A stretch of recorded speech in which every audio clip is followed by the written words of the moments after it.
So, Robert, thank you for taking the time to come and meeting with us here on the tour stop. We're in Phoenix, Arizona today, and I know you got a busy schedule at the Rich Dad I couldn't miss headquarters. this bus. Jeez, I'm jealous. I want a bus this big. It's been a good journey, but it's good to be here. We were really looking forward to this. You know, for me, my history with you goes way back. When I got out of the army, I was told by my first boss at Bally's that I need to learn sales. So I read how to master the art of selling by Tom Hopkins. My sister told me how to win friends and influence people, and then to become rich, I was told read Rich Dad Poor Dad, and it completely changed the way I look at business. And if you've never read the book, I mean, I recommend everybody in the world to read Rich Dad Poor Dad. This has got to be a must-read book by anybody. And whether I say it or not, 20 million people have bought it nationwide, worldwide. So this has been a big hit. But It's 33 million now. 33 million people have bought it. That's a lot more Not than only 20. that, is the book is pirated. Yes, A lot of times that's the word. So a lot of times I'm That's the word. signing autographs, and it's not my book, but who cares? Yeah. At least I read it. Rick Dad, Poor Dad. So they change one letter and then they don't have to give you the No, they're just pure pirate in different places. Okay. More importantly, what I'm excited about is your new book, Second Chance. Can you tell us a little bit about your new book, Second Chance? Right, this book came out in January of 2015. Okay. And the reason it's such a big book is this book summarizes why I wrote Rich Dad, Poor Dad. And so Second Chance is very different than Rich Dad, Poor Dad. And really it's the history of how we got into this financial crisis. Simply said, what Second Chance says is we're being ripped off as people. And I'm not saying that's good or bad, because there's always good and bad on both sides. But this is the history of the crisis, how we got here. And the reason I wrote this book is because I put it in pictures. Because as you know, they talk about spin, and politicians say everything's fine and everybody lies. So by looking at the pictures, and there's not my graphs, they are government graphs. And it shows In there, government graphs in the book. yeah, in here is all these, pictures worth 1,000 words, but in here you see pictures of what's happening. This is really interesting. It shows the top 99% taking a hit, and the 1% get richer. And really that's what's going on. Is what started to happen just a few years ago, the 1% got really rich, which is good, but unfortunately the 99% below them took a hit. So this book is just pictures and graphs and stories. And like this is a national debt of the United States, and it's growing. This is not legitimate. It's a lie. But anyway, you get a picture of it. So if you're a 10-year-old kid, or you have a 10-year-old child, you can just take them through the pictures, and they can see what's really happening. Sure, they don't have to read the book. So Very cool. it's because of what I wrote here that I wrote this book. So this one became before this one. Yeah, so this gave birth to this. Yeah, the concepts behind it. Because in Yeah. I was in Vietnam in 72 and 66, 72, and I knew we were being lied to as a people. And I went to military school, I was a Marine, and all this.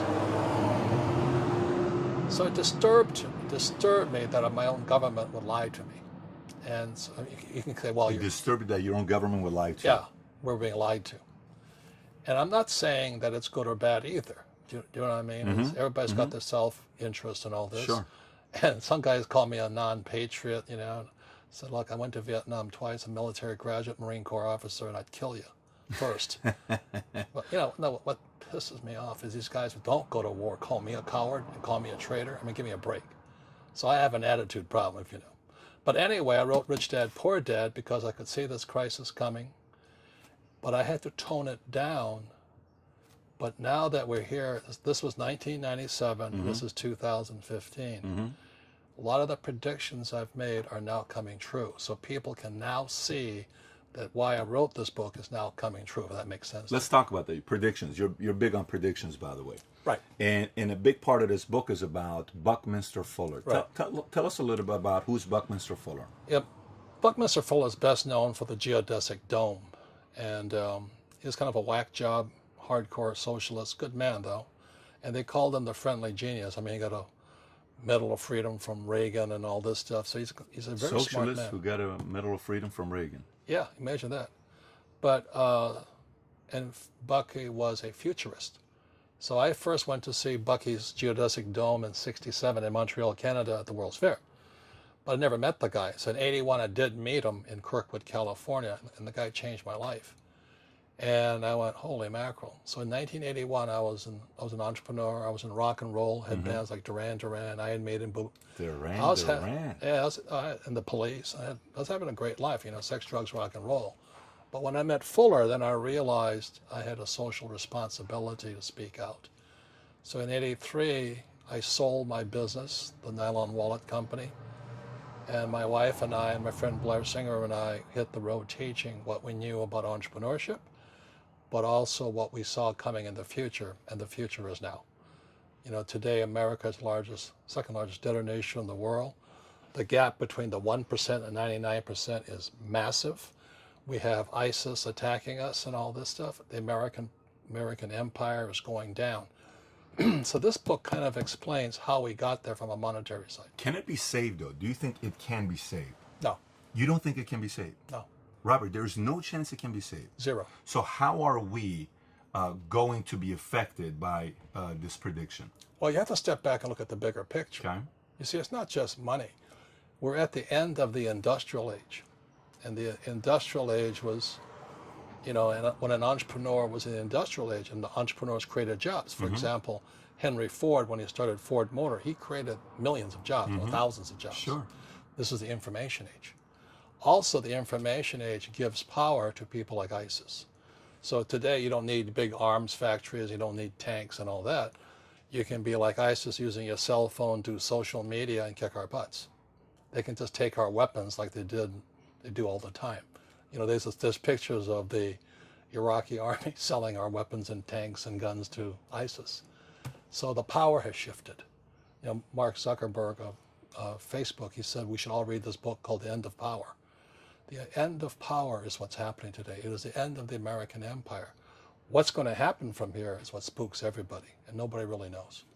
So does that mean we're all going to be moving to Panama and living in a house with little to no government, and they allow you to have a business, or what's the solution? What can we do about that in America? Well, again, you have to, what Fuller taught me, Bucky Fuller taught me, he passed away in 1983, and that's when I stepped in to do what I had to do.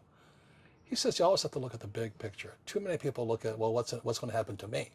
When you look at the big picture, you're also going to know that when something bad happens, something good's going to happen. But you got to prepare for whatever is coming. If you think the next 20 years will be like the last 20 years, you're going to get creamed. You know, when you and I go to the supermarket and we buy a carton of milk, we always check for the expiration date. But most people do not check for the expiration date on their brains. So what this book says here, the most obsolete idea, is go to school, get a job, work hard, save money, get out of debt, and invest for the long term in the stock market. See, why would you save money when they're printing trillions of dollars? Why would you invest in the stock market for the long term when you have HFT, high frequency trading, and the Dow's at 18,000? So what do you do? Well, that's what I'm saying. You have to look at the other side. Which way is it going to go? So do you keep cash? Because if you keep cash, you're Why losing would you money. save cash? Why would you save cash? They're printing cash. Sure, if you invest into real estate. So what's the solution to it? When I write up on a second chance, everything is opposite. Instead of get out of debt, I get into debt. You know, I just refinanced $300 million in debt. I went from 5% to 2.5% interest. I made a fortune. Every month, more money comes in because my cost of money has gone down. So while some Especially financial today. experts are saying get out of debt, I'm saying learn how to use debt. See, when I came back from in Vietnam in January of '73, the first thing my rich dad said to me was go to school to learn how to invest in real estate. It wasn't real estate, it was how to use debt and taxes. Debt and taxes make the rich richer. Debt and taxes make the poor, middle class, poor. So all the rich guys who are doctors and lawyers, or, you know, those guys, they're getting creamed, and they don't know why. Doctors are getting creamed. Oh yeah, they're making more money, but the take home is less. Sure. You know, my doctor just yelled at me. He's happy. He says, "Oh, guess what? I finally made $1 million." And I said, "Yeah, this is just 3 weeks ago." And so I said, "Yeah, well, how much you pay in tax?" This is 2014. He says $750,000 in taxes. So his net was about $400,000. That's not bad. But when I make $1 million, I keep $1 million. And the reason is because I don't make it by working for money. See, if you work for money, you're taxed. So that's why lesson number one in Rich Dad Poor Dad is the rich don't work for money. What we do instead is we create businesses as entrepreneurs. We acquire real estate. I don't invest in the stock market. Okay? So the reason is because as entrepreneurs, I have more control over my income, how much I make, and how much I pay in taxes. And because I'm an entrepreneur as well as an investor in real estate, I pay zero tax. So every time I make, let's say, $1 million as an entrepreneur, I immediately invested in real estate. I have a 4-to-1 step up. So I put $1 million in real estate. I get $4 million from the bank. That's why I love banks. But the banks are screwing everybody else. Terrible. But it's good for me. That's why you say when you print, it's good for you, but when you print, it's bad for people that work for money. Because when you print, savers get creamed and people who work for money get creamed. When they print, debtors get rich. You see, debt and taxes make the rich richer, and debt and taxes make the poor middle class poorer. And that's what I cover in this little book here. See, when you look at history, anytime a country printed, they corrupted the money supply. The empire collapsed. So the Romans tried it, and it was called debasing the currency. Debasing means they took a silver coin and they mixed base metals like nickel and copper and those things inside. America started doing the same debasing in 1964. So when you look at our silver coins, in 1963 they were pure, not pure silver, they were silver. And in 1964 you go, oh, what's that little copper tinge there? That's debasing. So throughout history, anytime a government has debased or printed their money, the economy eventually collapses.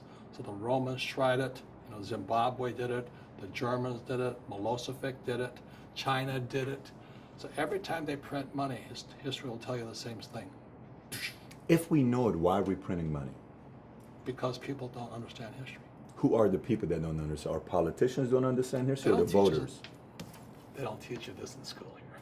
So people can look at the charts, so you can they can look at the charts, but they don't know what they're looking at. I was going for my MBA, and I had to drop out because it was getting pretty ridiculous. Because I kept telling the professor of economics, I said, "You don't know what you're talking about." And you don't get good grades. You don't get good grades, you're out, right? So I decided, well, I'll avoid the rush and resign now. But what they teach you in school is BS. It's watered down. It's not appropriate for the real world. It's good if you're going to be an academic like my poor dad, and you have all the facts and figures, but they can't do anything. Like the unemployment figures are complete lies. Obama says they're at 6. I'm not political, I'm not Republican or Democrat. Obama says they're 6%. This guy, John Williams, who's called a shadow stats guy, he says the real unemployment is 24%. So it's a big difference. So I asked him, so what happened? How did you come across this? And John Williams was an economist. He was working for Boeing or Lockheed. And he kept applying the government unemployment and government stats to Boeing's numbers, and nothing worked. So finally he realized, which I realized in Vietnam, we're being lied to. Our numbers are bogus. They're not true. So that's why I started writing this book. And now I said your house is not an asset, savers are losers, the rich don't work for money. That was 1997, 2015, they're coming true. So second chance is how I came to my assumptions and conclusions. Now let me ask you, so I have like 3 questions for you, but I'll do one of them. So with the collapse that you're saying, Robert, can anything be done about the collapse to prevent it? Yeah, this is the good news, okay? When something goes down, something goes up. Sure. So I have a video coming out, which I'll unshamelessly promote. It's called The Man Who Could See the Future. The Man Who Could See the Future. Yeah, and it's about Bucky Fuller, but it's about Dr. Buckminster Fuller, but it's about this book here. Can you tell the website so everybody knows what link they could find it on? Yeah, The Man Who Can See the Future, is from richdad.com. richdad.com. And it's English right now. It also has Spanish subtitles. The reason I did The Man Who Could See the Future is because more people will watch a video than read a book. And hopefully they'll read this book to study if they want more detail on it. So the video is a better way of communication. and it's for free. And I ask people to watch the video and stop it and discuss it with their friends. You know, what is called cheating in school discussion. You can do with your friends and kind of understand the concepts, because everything in Second Chance is opposite of what they teach you in school. You see that? So why do we keep going to school though, Robert? If that's so now let's do the alternative. Here's a devil's advocate question for you. So let's say if everything they teach you in school doesn't work, what if we get rid of school? Then what would happen? Would it be better if we had no educational system at all? No, I'm saying education is more important before. It's just obsolete. You know, there's Moore's law, which states information doubles every 18 months. In other words, everything's obsolete 18 months. So, and this is just a recent phenomenon. So when you come out of school, you're already obsolete. And that's why I'm the old guy, you know. I meet my friends who went to Harvard. I say, I went to Harvard. I said, yeah, that was how long, 50 years ago? You know, we talked about earlier, when you go to the supermarket, you buy a carton of milk, the first thing you check for is the expiration date.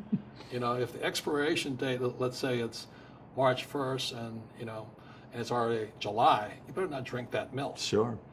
The same thing happens inside our brains, is when we have obsolete ideas, we get obsolete results. So what's happening for most people, the idea of going to school, getting a job, working hard, saving money, getting out of debt, buying your house because it's an asset, investing for the long term, is obsolete. The world has changed. The world changed in 1971 when President Nixon took us off the gold standard and money became debt. So that's what I wrote about in this book. What Fuller and my rich dad were saying is that our wealth is being stolen via the money we work for. So when you save money, why would you save money? Because back in 1970, just before Nixon took us off the gold standard, I could go to a bank, I got 15 to 18% interest plus a toaster. You know what I mean? Today, the banks are charging you interest to save money. In other words, banks don't want your money because they printed too much of it. And that's why there's this bubbles in stocks and bubbles in real estate and all this. People are dumping the cash. Because as I said in here, savers are losers and cash is trash. And yet people, well, I want a high-paying job. Well, that's an obsolete idea. Get out of debt is an obsolete idea. You should learn how to get into debt, how to use debt to get rich, and they'll never teach you about taxes. The reason the 1% is way up here and the 99% are going this way is because when you print money, two things happen: inflation and taxes. It's crushing them. And so this book here was written because this book was written approximately 20 years earlier. But now I can say what I really knew in Second Chance. So this gave birth to this. That's which came first. You know? That's one of the second of the, okay. I can say things now I couldn't say here because they've now come true. Got it. Yeah. Got it. So I have a question for you. So voting, if you're saying the government tells us, let's talk about voting for a second. If you're saying government tells us unemployment is 6%, but the reality is it's 24%, and then you're also saying we need to be educated, would you say the American people who vote, do we really know all the information that we're voting with, or no? Of course not. But also ask yourself this question. You know, when I was a kid, there was one vote, one person, one vote. Today it's $1 million, one vote. You know, with the sub PACs and all this stuff. Sure. You know, the Koch brothers and all this stuff. If you're not spending like $200 million, you can't get elected. So what happens now? These what do you call them? Super PACs. Super PACs and all this stuff. Sure. They buy the vote. If you think your vote counts, wake up. Really wake up. The people controlling the economy today, I'm not saying it's wrong, are the major corporations and the unions. So the unions, you know, they want to get their people elected, and the unions control the school system. And the big corporations are kind of more on the capitalist side, and all they care about is their corporations. You know, when people, I always laugh at people, oh, I'm so proud of Apple. It's an American company. It's a BS. Apple's not an American company. Apple's an international company. You know, its headquarters are in Cupertino, California, but its factories are in China, Korea, and the Philippines, and they keep their money offshore. That's really the real world of entrepreneurship today. And any entrepreneur thinks, I'm just going to make money, I'm going to start a business and make a lot of money, because as we talk about, they really have got to smell the roses, man. You know, that's not what the real entrepreneurs are doing. Okay, so that's why I wrote Rich Dad, Poor Dad. I'm glad people are becoming entrepreneurs, but most of them are still trying to make money. Why would you just make money when you're being ripped off via the money system? I'm not saying it's good or bad. I like it. You know, I love the big banks. You know why? Because they give me, the people who save money. So when you save money, the banks give it to me, thank God. When you buy insurance, they get it, they give it to me. And that's the game. And you know who gets the tax breaks? Me. You look at my buddy, not my buddy, I'd like to be his buddy, is Elon Musk. He doesn't pay tax. He gets what, $50 billion? Elon Musk doesn't pay taxes. No, but he gets tax breaks. Sure. So I get tax The breaks. incentives. Yeah, Right. and subsidies. So then the LA Times just went, oh, Elon Musk is ripping us off and all that. Well, Elon Musk is doing what all entrepreneurs should be doing, which is providing jobs and bringing in investment. That's what they do. So when Elon, state of New York, I don't know how many millions they put into a factory to build his batteries. Well, they gave it to him for $1 a year. Why? Because when Elon moves his business into this factory, and I think is where Kodak is, anywhere, the Rochester, I think that's where it is. He'll move jobs in there. Nevada just gave him $1.3 billion in tax subsidies and supplements because he's going to move jobs in there. And that's what real entrepreneurs do. So do we need more entrepreneurs? Absolutely. Okay. But the trouble is, most entrepreneurs, there's 28 million small business owners in America. 24 million are what are one-person entrepreneurs. They're called non-employee entrepreneurs. So and that's what happens is when people don't really understand what an entrepreneur does. So most people are self-employed, but they're not really entrepreneurs. The self-employed pay the highest taxes of all, and nobody tells them that. So that's why I was laughing about my doctor. I made $1 million something. I said, yeah, how much you pay in tax? $750. Is that smart? And so when I talk to him, he gets all confused because he did the right things. He went to school, he works hard. It's he and his wife in the business, you know, and they're really good people, but they're not financially educated. So when I talk to him about how I can make $6 or $7 million a year and not pay taxes, his head hurts because he didn't have this book. You know what I mean? So let's talk about this. Robert, simple question. Can anybody become rich? I believe so. So this is what I believe. Sure. In every one of us is a poor person. There's still a poor person inside me. And I still go to the supermarket and say, oh, Crest is on sale or Colgate's on sale.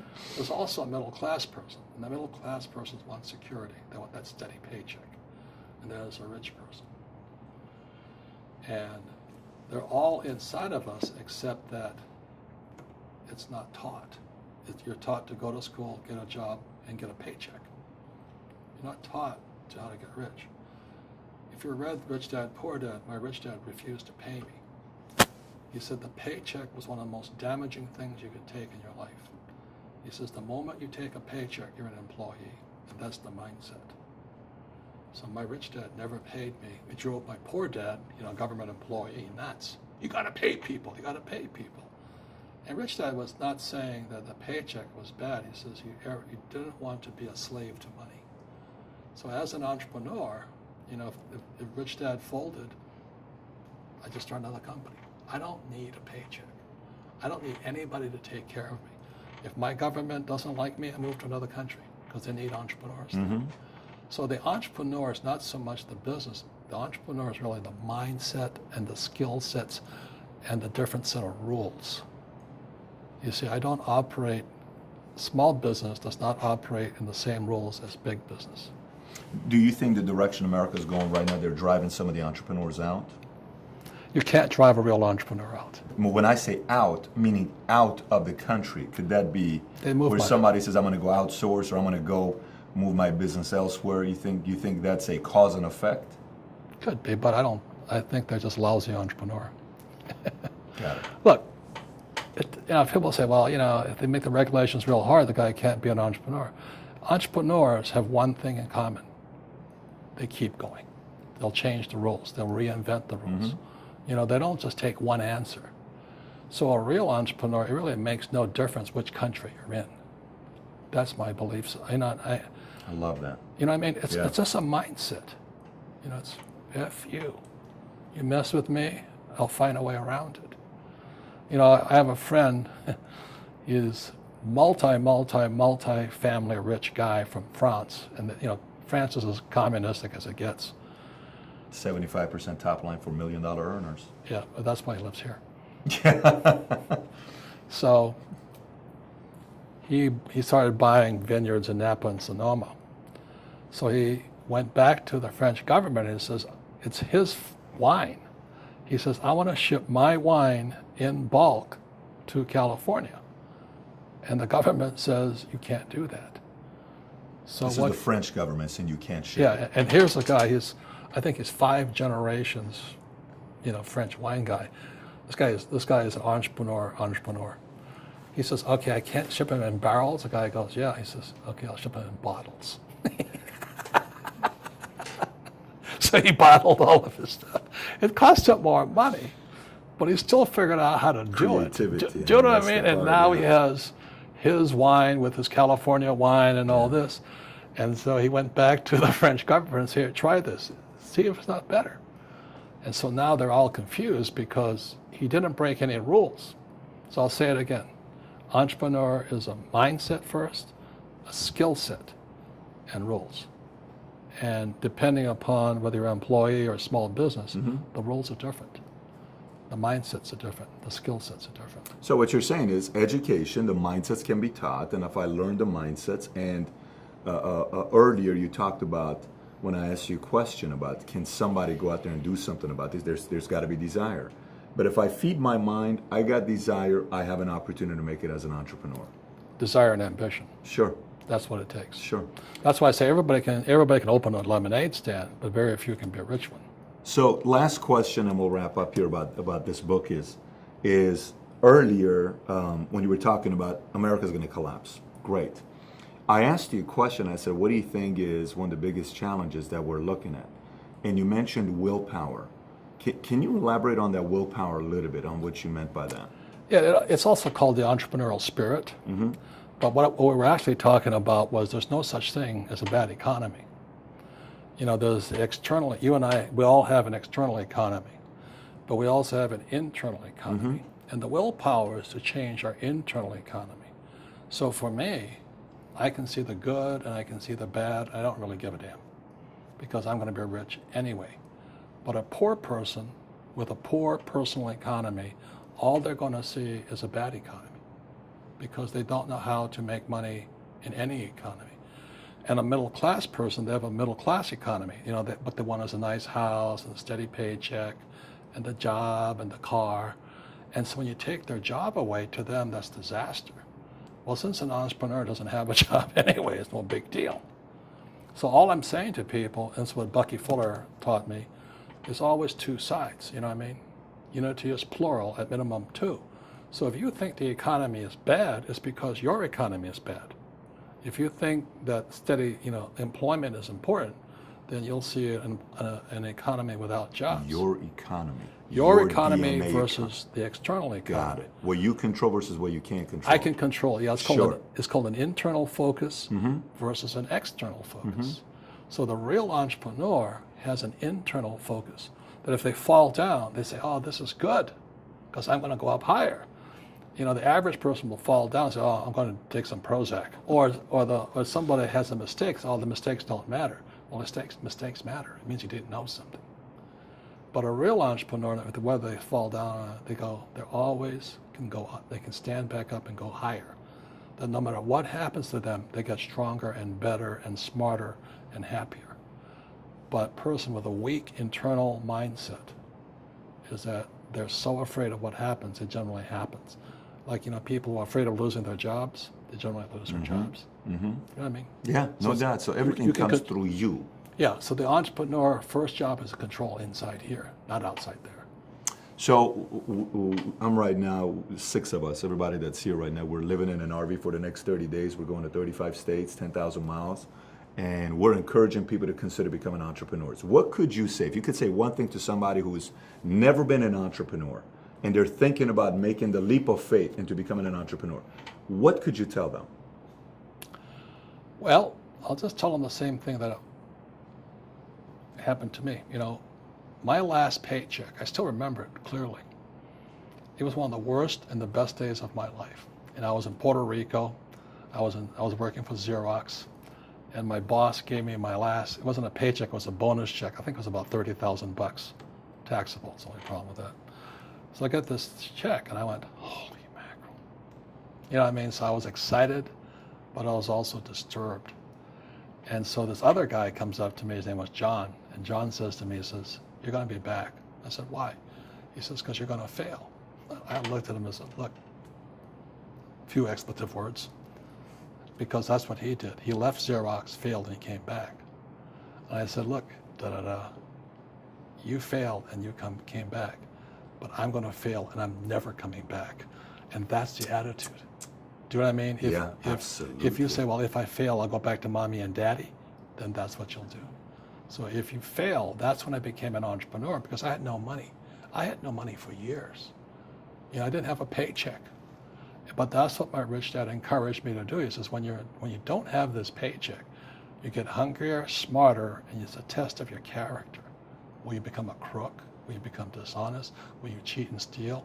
Or will you become a better human being?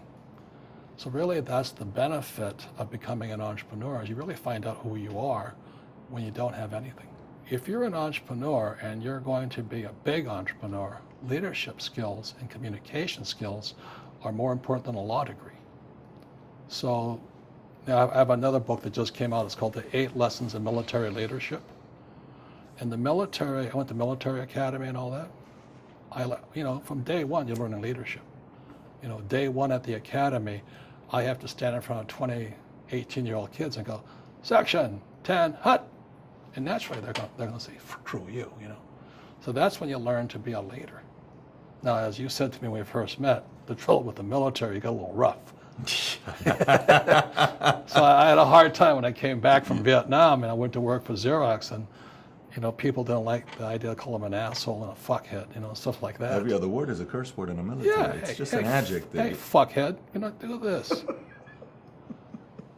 But they don't. I'm going to call my HR person. I better make some changes here.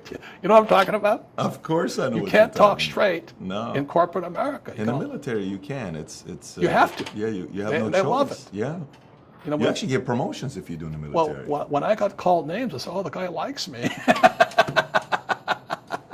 So that's why, for all you guys who are military veterans, you have probably the number one skill to be an entrepreneur, which is leadership, the ability to listen, to not take it personally, and he'll still get the job done. It is the best training in the world. The saddest thing about leaving the military was leaving the guys behind there. They were some of the best in the world, and they weren't all college graduates. They were just my gunners, my mechanics, all this stuff. The camaraderie is priceless. Oh, Jesus, priceless. The camaraderie is priceless. And so all I did when I started the Rich Dad Company was to have that same sense of teamwork inside Rich Dad. That's why there's no ranks and all this stuff in this company. Everybody gets to say what they want to say. People are free to do what they want. I stay out of their way, and we get the job done. That's amazing. And I look at this, international influence, the cash flow quadrant game, which I remember vividly buying it the first time back in 1999 or 2000. My sister and her husband, they have a family night. I don't know what the night is. I think it's Friday night they have a family night. And they sit there, 6-year-old niece, 7-year-old niece, and 6-year-old nephew. They play the game regularly at that age, well, learning how to do that. What's going to happen to that 6-year-old in 10 years? Complete different mindset. Complete different mindset. It's a shift in mindset, the way they're going to think. And that's why my rich dad never gave me a paycheck. He says, the moment you take that paycheck, you're an employee. You've got to be stronger than that. It's about inside control. So just so you know, I can sit here for 4, 5, 6 hours with you and talk, and I will enjoy every second of it. But we're gonna thank you for your time you gave us. You've been very kind, and to have the opportunity to sit here with you and have this conversation about entrepreneurism, your books. It's been very exciting. From a guy who read your book back in 1999, 2000, getting out of the Army, and now to meet you, it's an honor, it's a privilege. And if I can tell you anything that you're watching, if you haven't read this, you gotta read this book. And obviously this, you heard him say it, it's what he couldn't say back then with this. He's now saying this about the second chance. I highly recommend buying both books. The link is going to be put on the bottom for both books, as well as the link to watch the video, which you said is on richdad.com. Yeah, it's 60 minutes long. You'll get as much financial education that you'll never get in school. And it's on the website. They just go in there, they'll see the web. I want you to download it for free. Okay. You know, but Excellent. every time you watch it, anytime you don't understand something, stop and discuss. But when I discuss things in school at test time, it's called cheating. In entrepreneurism, it's a different story. Yes, very different. Sounds good. Excellent. Well, it's been great. It's been great hanging out with you. It's been a lot of fun. Hopefully, one of these days, when another book you come out with, we get a chance to come back and interview again and sit down and have another conversation. I appreciate it. This has been a privilege. Thank you so much, Robert. Thank you. Definitely. Thanks all. Definitely. Thank you.